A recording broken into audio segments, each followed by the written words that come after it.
Hey guys, today I'm going to be talking about two foreign policies established by two of our greatest presidents in my opinion.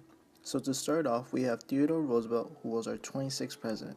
In trying to understand what this man has done, I stumbled upon an article posted on the web by millercenter.org called Theodore Roosevelt Foreign Policy Affairs and found out that Roosevelt inherited an empire in the works when he assumed office in 1901.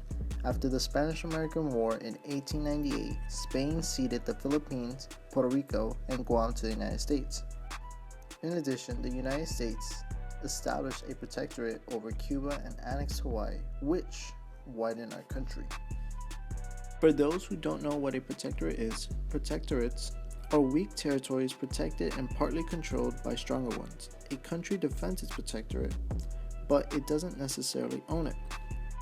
Moving forward, I found more information on his works, and according to Miller Center's article as well, this was the first time in its history that the United States had acquired an overseas empire, as President Roosevelt wanted to increase the influence and prestige of the United States on the world stage and make the country a global power, which helped our nation socially.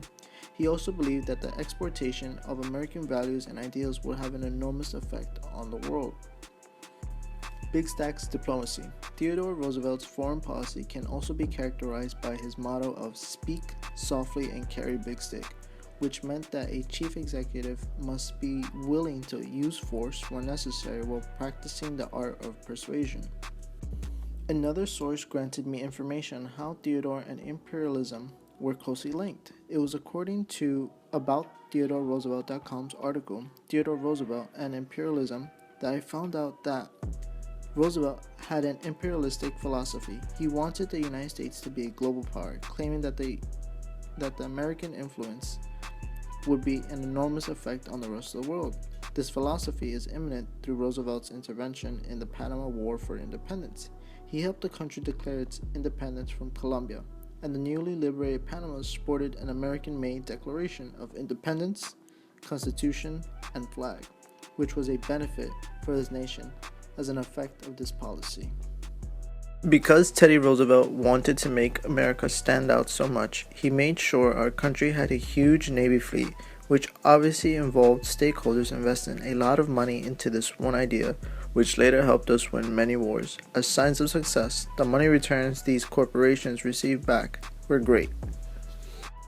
The next great president to establish a great foreign policy was Woodrow Wilson. He was the 28th president. With the help of millercenter.org, I found out interesting points of Mr. Wilson.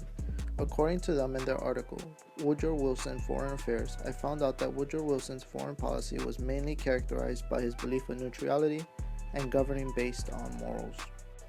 And so, Woodrow Wilson maintained a strong belief in neutrality, seeking to keep the United States out of all European affairs. At the start of World War I, when Germany invaded France's ships Sussex, Wilson issued the Success Ultimatum.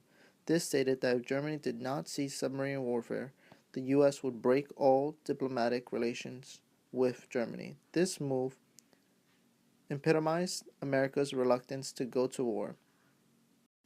Again, according to Miller Center's article, when the U.S. finally entered World War I, Wilson asserted that the goal of the war was to end militarism and fight for democracy, self-government, and peace, among other things.